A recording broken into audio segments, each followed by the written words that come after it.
뉴스 인사이드 차병준 SBS 논설위원 나오셨습니다. 어서 오십시오. 네, 안녕하십니까. 안녕하세요.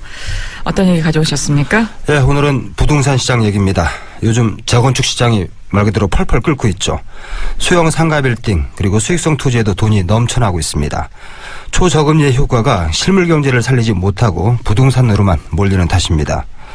그렇다고 부동산 시장이 그럼 살아났느냐? 그건 또 아닙니다. 돈이 몰리는 특정 지역, 특정 부동산만 호황인 겁니다.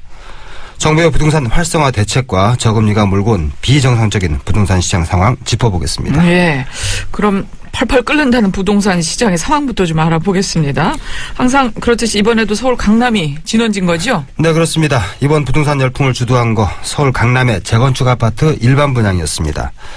잠원동의 한 재건축 아파트 3.3제곱미터당 분양가가 4,299만 원, 4천만 원이 넘었습니다. 와. 개포동의 한 재건축 아파트는 3,760만 원이었습니다. 그래서 조금 낮았긴 했지만요. 그래도 너무 비싼 거 아니냐. 당시에 고분양가 논란이 일었죠. 그런데 막상 뚜껑을 열어보니까 각각 청약률이 30%, 40%를 넘었습니다. 강남 재건축 아파트 분양 열풍이 불면서 이게 재건축 예정 아파트를 찾는 수요로 이어졌고 그 아파트 값도 끌어올렸습니다. 최근 한두 달 새 1억 원에서 2억 원까지 값이 뛰어오른 아파트도 있습니다. 그 분양 예정인 재건축 아파트들의 주택주협과 시행사들 앞다퉈 분양가 인상에 나섰죠.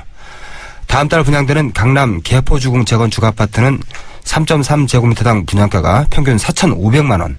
그리고 올해 하반기에 분양이 잡혀있는 잠원동 재건축 아파트도 이와 비슷하거나 조금 더 높아질 걸로 부동산 업계는 보고 있습니다. 그래서요, 강남 재건축 아파트값만 보면 지난 2007년 전후한 당시 부동산 과열기와 좀 비슷한 상황이 됐다는 이야기도 있던데요. 그렇습니다. 그 당시 부동산 버블이라는 말이 나왔죠. 결국 부동산 규제를 불러왔던 때와 비슷한 수준이 됐습니다.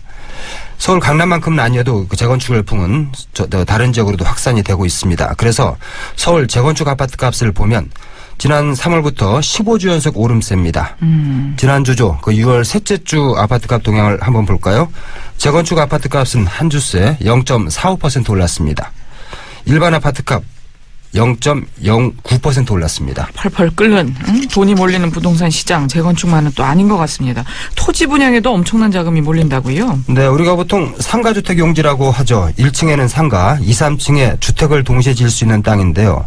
이 점포 겸용 단독주택의 용지 인기도 치솟고 있습니다. 지난 15일에 그 인천 경제자유구역 내 영종 하늘도시에서 177필지를 공급했는데 여기에 6만 4천여 명의 신청자가 몰렸습니다. 이 가운데 입지가 좋은 필지의 경쟁률은 무려 9,204대 1이 됐습니다. 어마어마하군요. 네. 올해 한국토지주택공사가 공급한 상가주택 용지 대부분이 이렇게 수백 대 1 이상의 경쟁률을 보였다고 합니다. 그 1,000만 원 보증금 내고 분양 일단 받으면 수천만 원의 웃돈이 바로 그 자리에서 붙는다고 합니다. 그래서 일명 1,000만 원 로또라고까지 불린다고 합니다. 부동산에 돈이 몰리는 이런 상황, 결국 저금리가 배경인 것으로 봐야 되겠죠? 네, 이번 금리 인하로 기준금리가 1.25%가 됐는데 사실 1%대의 저금리가 된 지는 이미 꽤 됐죠. 그렇죠. 그 웬만한 금융상품에 가입해봤자 세금 떼고 물가 상승률을 감안하면 사실은 마이너스 금리라는 말이 맞는 겁니다. 그래서 아예 이자 포기하고 금융권의 임시 정박, 이걸 파킹이라고 표현합니다만 이렇게 잠시 걸쳐놓고만 있는 뭉칫돈이 단기 부동자금입니다. 돈이 벌리는 대상이 있다 싶으면 바로 움직이는 돈이죠. 지난 4월 말 기준으로 945조 원 정도로 추산됐는데 이달 금리 인하로 더 늘어나 규모가 한 1,000조 원에 육박할 걸로 이렇게 보입니다. 이 부동자금은 단기 수익을 쫓아 이리저리 움직입니다. 요즘 그 수익률이 좋다는 공모주 청약에 보통 수조 원의 돈이 한꺼번에 몰리죠. 요즘 부동산 열풍에도 이런 뭉칫돈이 몰리는 겁니다. 재건축 아파트 신규 분양 경쟁률을 보통 30대 1이 넘는다고 말씀드리지 않았습니까? 네. 물론 실거주 목적으로 청약하는 사람들도 있겠지만 많게는 억대의 웃돈을 얹어서 분양권을 팔아 단기 투자 수익을 누리는 사람도 적지 않은 겁니다. 그러니까 이런 불법 전매를 부추기는 이른바 떴다방이 다시 극성을 부리고 있는 거죠. 예, 한마디로 저금리발 부동산 열풍이다는 말씀이시네요. 네. 근데 그 가운데서도 재건축 시장이 이렇게 뜨거워진 데는 정부 정책의 영향도 있다는 지적이 있는데요. 네, 그 앞서 이번 재건축 열풍의 시작에 재건축 분양 아파트 청약 열풍이 있다 이렇게 말씀드리지 않았습니까? 네. 그런데 그 물꼬를 터준 게 정부라는 지적입니다.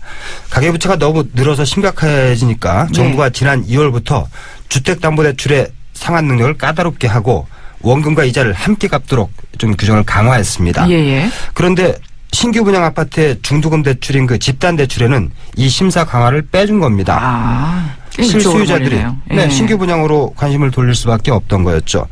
대출 심사 강화가 지난 2월부터였고 재건축 아파트의 상승세가 본격적인 상승세가 3월부터였으니까 얼추 시기적 연관성을 그것도 맞네요. 추정할 수가 예. 있습니다. 실제 집단 대출 규모도 급격하게 늘었습니다. 지난 한 해 집단 대출이 8조 7천억 원이었는데 올 들어서 5달 동안 이미 10조 원을 넘어섰습니다. 정부도 뒤늦게 집단 대출을 일부 제한한다 이런 방안을 내놓기는 했습니다. 예. 근데 아직은 시장에서 재건축 열풍이 계속되고 있는데 또 한편에서는 단기간에 너무 올랐다.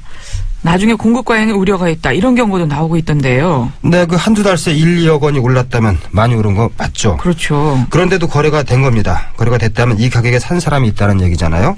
실수요자일 수도 있고 여기서 단기 차익을 또 노리고 산 사람일 수도 있습니다. 하지만 이미 웃돈이 과도하게 붙어 있는데 이 재건축 투자의 막차를 탔다가는 폭탄 돌리기 희생양이 될 수 있습니다. 또 재건축 완료 뒤에 입주 시기에 공급 과잉의 우려도 제기가 됩니다.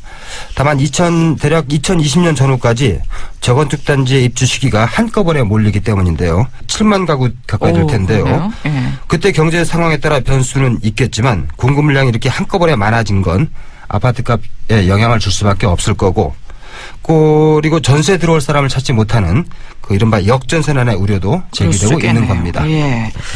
그래도 어쨌든 정부의 활성화 정책으로 부동산 시장이 좀 살아났다 이렇게 볼 수는 없는 건가요? 네, 규제 완화를 비롯한 정부의 각종 그 경제 대책이 주택시장 회복에 기여했는가? 사실 지난해만 그렇게 얘기할 수도 있을 것 같습니다. 보면, 예. 네네. 주택 거래량도 많이 늘었고 집값 상승세도 컸습니다. 그런데 그 대가가 아시다시피 가계부채의 급증 아니었습니까? 네. 올 들어 미국 금리 인상 같은 불안한 경제 여건에다가 그 대출 심사 강화로 돈줄을 재니까 한계가 바로 드러났습니다. 올 들어서는 4월까지 주택 거래량이 지난해 같은 기간에 비해서 73% 수준대 머물렀습니다. 그런데도 재건축 열풍으로 집값이 오르고 부동산 시장이 호황을 누리는 것 같은 착시가 있는 겁니다. 정부의 부동산 정책이 결국 경제 활성화로 연결되지 못하고 부동산 시장만 반짝하는 단기 효과에 그친 셈이 됐습니다. 건설 산업은 전후방 연강 효과가 굉장히 있습니다. 관련 산업들이 많아서 경기 부양을 이끄는 효과를 기대하고 그래서 부동산 부양을 하는 건데 예. 이게 과거에는 이렇게 통했습니다. 그렇지만 이제는 우리 경제 구조가 이렇게 단순하게 굴러가지 않는 상황이 된 겁니다. 네. 단기 효과에 연연하다가 결국 부동산 시장은 살리지 못한 채 늘어나기만 한 가계부채가 지금 우리 경제에 굉장히 큰 부담이 되고 있지 않습니까? 예. 이제 부동산 정책도 패러다임의 전환이 필요하다 이런 지적이 나오는 이유입니다. 예. 여기까지 말씀 듣겠습니다. SBS 차병준 논설위원이었습니다. 잘 들었습니다. 네, 감사합니다.